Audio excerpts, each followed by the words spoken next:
नमस्कार दोस्त, आपका स्वागत है इस वीडियो में। और अभी हम पढ़ने वाले हैं बुंदेलखंड के पठार के बारे में। उससे पहले मालवा का पठार, मध्य उच्च भारत, इन सभी चीज़ों के बारे में बता दिया गया है। और साथ ही साथ पठार कौन सा बड़ा, छोटा, ये सभी वीडियो पिछले वीडियो में आपको मिल जाएंगे। तो उन वीडियो को जाकर आप देख सकते हैं। और अभी इस वीडियो में हम देखेंगे बुंदेलखंड का पठार। बुंदेलखंड के पठार से जितने भी इम्पोर्टेंट फैक्टर रहेंगे वो सभी मैं आपको इस वीडियो में बता रहा हूँ। तो आप वीडियो को शुरू से अंत तक देखिए ध्यान से, और अपने दोस्तों के साथ में शेयर जरूर करना। और चैनल पे अगर नए हैं तो चैनल को सब्सक्राइब जरूर कर लेना। चलिए शुरू करते हैं। यहाँ पर हम सबसे पहले मैप में देख लेते हैं कि इसका विस्तार कहाँ किधर है। ठीक है, जिस प्रकार से हम मैप बनाते हैं उसी प्रकार से यहाँ पर देखिएगा। यह है मध्य प्रदेश का मैप।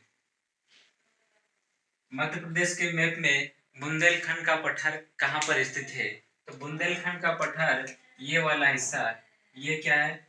ये पूरा की पूरा ये है बुंदेलखंड। ठीक है, बुंदेलखंड एमपी में नहीं बल्कि उत्तर प्रदेश में भी यह फैला हुआ है। ठीक है, उत्तर प्रदेश में भी फैला हुआ है। लेकिन हमें हमारे एमपी से ही जितना फैला हुआ है उतना ही पढ़ेंगे हम। ठीक है, यहाँ की विशेषता क्या क्या है इनके बारे में पढ़ेंगे। तो यूपी में फैला है वो थोड़ा सा आपको याद होना, मालूम होना चाहिए कि यूपी में भी यह बुंदेलखंड का पठार फैला हुआ है।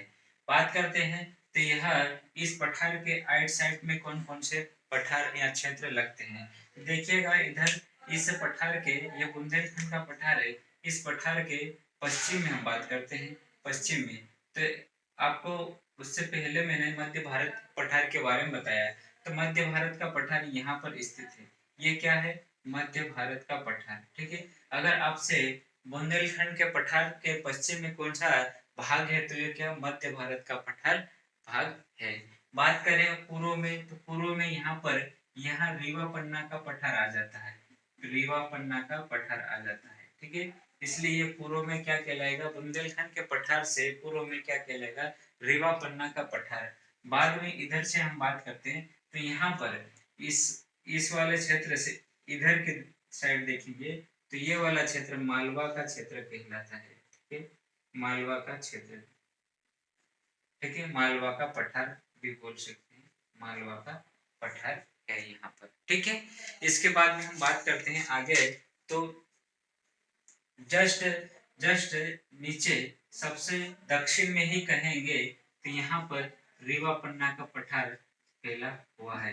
क्योंकि रीवा पन्ना का पठार इस प्रकार से, ध्यान से देखिए, ये ऐसा फैला हुआ है रीवा पन्ना का पठार। इस कारण से रीवा पन्ना का पठार यहाँ दक्षिण में भी और पूर्व में, दक्षिण से पूर्व तक रीवा पन्ना का पठार फैला हुआ है। और यहीं पर अजयगढ़ पन्ना की पहाड़ी पर है। अजयगढ़ पन्ना की पहाड़ी यहीं पर स्थित है, अजयगढ़ पन्ना। ठीक है, यहाँ पर अजयगढ़ की पहाड़ी स्थित है, पहाड़ी स्थित है। ठीक है, तो यह भी लगा हुआ है किसे? बुंदेलखंड के पठार से लगा हुआ है। और जस्ट पूर्व में यहाँ पर रीवा पन्ना के पठार में यहाँ पर भांडेर श्रेणी भी लगी हुई है, भांडेर श्रेणी भी लगी हुई है। और इसके इसके पूर्व सॉरी उत्तर में, इसके उत्तर में यमुना का मैदान है। ठीक है, कौन सा? यमुना का मैदान। यमुना का मैदान पड़ता है कहाँ पर? उत्तर प्रदेश में। तो बुंदेलखंड के पूर्व में, उत्तर में यमुना का मैदान, पूर्व में रेवा पन्ना का पठार जिसमें क्या क्या आता है? भांडेर श्रेणी, और इधर से अजयगढ़ की पहाड़ी, और दक्षिण में कहेंगे तो रीवा पन्ना का पठार आता है। और दक्षिण दक्षिण पश्चिम में कहेंगे तो मालवा का पठार, और पूरा पश्चिम में कहेंगे तो मध्य भारत का पठार आता है। रीवा पन्ना सॉरी बुंदेलखंड पठार के अंतर्गत आता है। ठीक है, इस पठार का हम क्षेत्रफल की बात करेंगे तो क्षेत्रफल यह इतना, यहाँ पर इस प्रकार से ये इतना हिस्सा है। इस हिस्से का क्षेत्रफल कितना है? तो इस हिस्से का क्षेत्रफल मध्य प्रदेश के क्षेत्रफल के अनुसार यहाँ पर 23,737 वर्ग किलोमीटर है। कितना? 23,737 वर्ग किलोमीटर है क्षेत्रफल इस पठार का, बुंदेलखंड के पठार का। ठीक है, बुंदेलखंड पठार का विस्तार ये यहाँ से लगाकर यहाँ तक है। और इसके चारों तरफ यमुना का मैदान, रीवा पन्ना का पठार, इधर से भी रीवा पन्ना का पठार, इधर मालवा का पठार, ये मध्य भारत का पठार, और इनके बीच में जितना इसका क्षेत्र है वही क्षेत्रफल कितना है 23,737 किलोमीटर वर्ग किलोमीटर है। ठीक है, इसके प्रतिशत की हम बात करते हैं तो प्रतिशत इसका कितना होगा, तो 7.7% है, ये 7.7% में फैला हुआ है। ठीक है, कितना 7.7% में फैला हुआ है। हम बात करते हैं इसकी मिट्टी की, तो यहाँ पर मिट्टी किस प्रकार की पाई जाती है इस पठार में, तो यहाँ पर मिट्टी लाल पीली मिट्टी पाई जाती है। कैसी? लाल पीली मिट्टी पाई जाती है। ठीक है, लाल पीली मिट्टी। वो यहाँ पर कुछ क्षेत्र में कछारी मिट्टी भी पाई जाती है।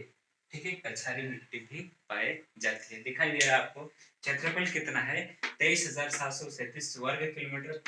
प्रतिशत की हम बात करेंगे तो 7.7%, और मिट्टी कैसी? लाल पीली मिट्टी व कछारी मिट्टी पाई जाती है। ठीक है, इसके बाद में हम बात करते हैं तो यहाँ पर नदियां कौन कौन सी निकल के जाती है।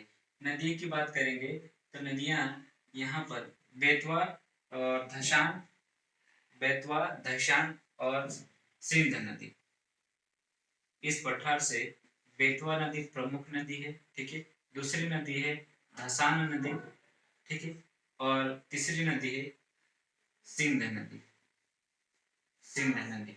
ठीक है, ये तीनों की तीनों नदियां इस पठार से होकर निकल कर जाती है। ठीक है, इस पठार की ऊंचाई की हम बात करते हैं। इस पठार की ऊंचाई कितने है, तो इस पठार की ऊंचाई 300 से 450 मीटर है। ठीक है, ऊंचाई की हम बात करते हैं तो 300 से 450 मीटर ऊंचाई है, इस पठार की ऊंचाई है। ठीक है, तो ये हमने क्या क्या बात करी अभी, कि इस पठार के चारों तरफ कौन कौन से क्षेत्र है।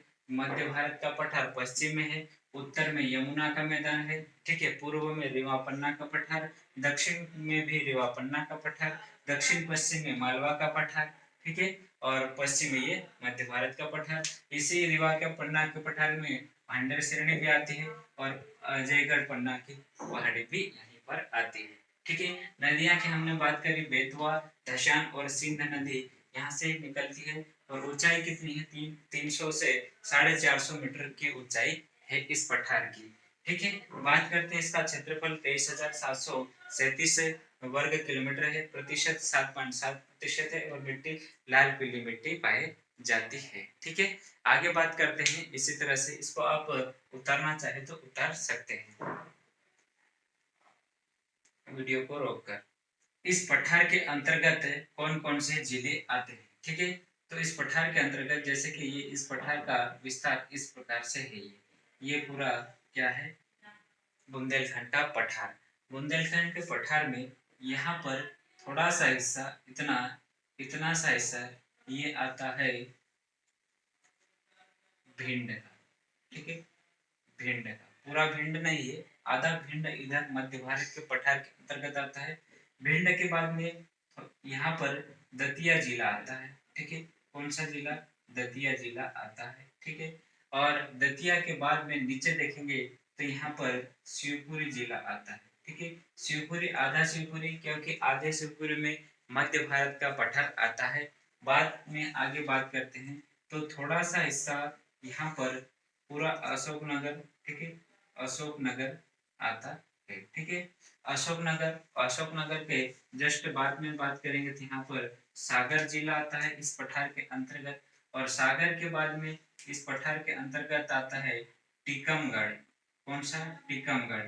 टीकमगढ़ जिला भी आता है इस पठार में, और टीकमगढ़ के बाद में यहाँ पर एक और जिला नया बना जिसका नाम है निवाड़ी जिला, और निवाड़ी के बाद में हम बात करते तो यह छतरपुर जिला भी आता है इस पठार के अंतर्गत।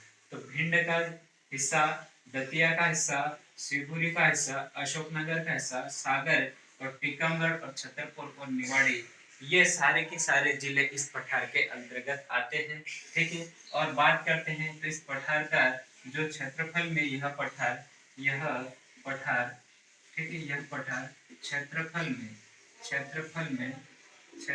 में सबसे सबसे छोटा है। ठीक है, सबसे छोटा पठार है यह बुंदेलखंड का पठार। क्षेत्रफल में सबसे छोटा पठार है। ठीक है, बात करते हैं आगे। तो यह पठार कैसा है? तो यह पठार अर्ध अर्ध चंद्रकार है।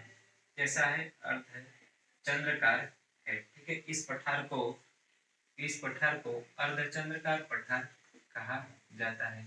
देखिए इसका शेप जिस प्रकार से आधा चांद होता है उसी प्रकार से इस पठार का शेप है, इसलिए इसे अर्धचंद्राकार कहते हैं। इस पठार में वर्षा की हम बात करते हैं तो 75 सेंटीमीटर से 112 सेंटीमीटर तक वर्षा होती है। ठीक है, कितनी? 75 सेंटीमीटर से 112 सेंटीमीटर वर्षा होती है। ठीक है, इस पठार की सबसे सबसे ऊंची चोटी कौन सी है?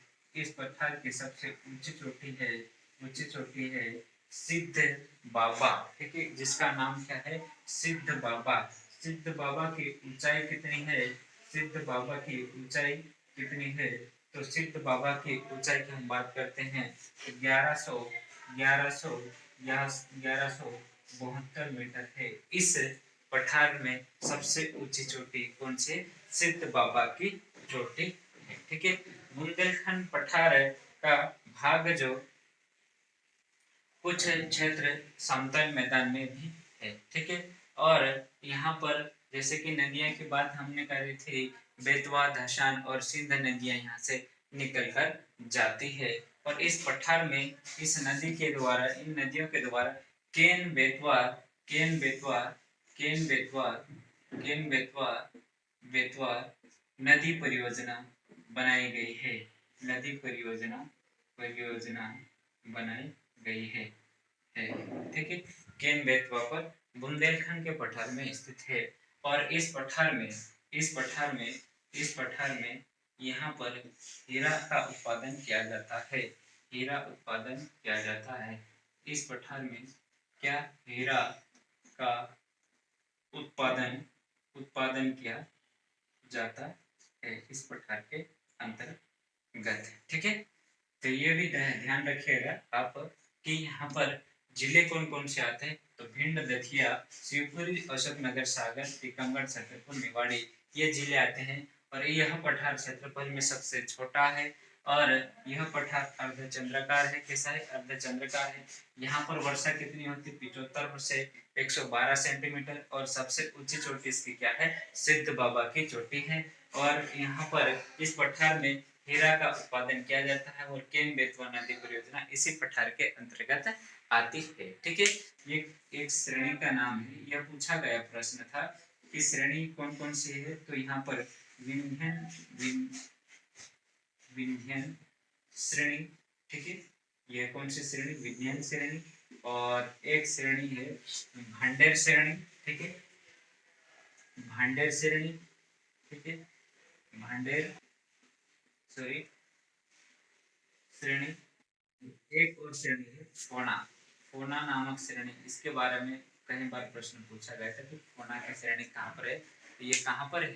तो यहीं पर स्थित है, विंध्यन श्रेणी के अंतर्गत आता है। बात करते हैं आगे। तो इस पठार का निर्माण की हम बात करते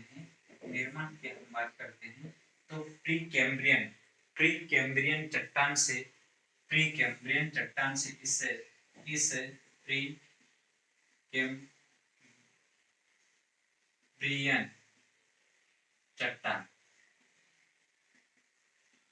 इस पठार का निर्माण हुआ है। ठीक है, निर्माण हुआ है। ये सारे की सारे बात हो जाती इस पठार के अंतर्गत। हमने बात करी कि निर्माण क्या है। प्री कैम्ब्रियन चट्टान से इस पठार का निर्माण हुआ था। और यहाँ पर केन बेतवा नदी की परियोजना जुड़ी हुई है इस पठार से। और इस पठार में हीरा का उत्पादन किया जाता है। इस पठार में श्रेणी कौन कौन सी? विंध्यन श्रेणी, भांडेर श्रेणी और फोना श्रेणी है। यहाँ पर कौन कौन से जिले आते हैं? तो भिंड, दतिया, शिवपुरी, अशोकनगर, सागर, टीकमगढ़, छतरपुर, निवाड़ी। और यहाँ पर पठार की बात करें तो यह क्षेत्रफल में सबसे छोटा पठार है। और इस पठार को अर्धचंद्राकार पठार कहा जाता है। वर्षा कैसी होती है, 75 से 125 12 सेंटीमीटर होती है। और सबसे ऊंची चोटी इसकी कौन सी है, सिद्ध बाबा की चोटी है। ठीक है, ये सारे आपके लिए इंपॉर्टेंट प्रश्न थे। आज के लिए इतना ही, और अगले वीडियो में मिलते हैं। तब तक के लिए चैनल पे बने रहें और सब्सक्राइब कीजिए और दोस्तों के साथ में शेयर करिए। Thank you. आज के लिए इतना ही, मिलते अगले वीडियो में।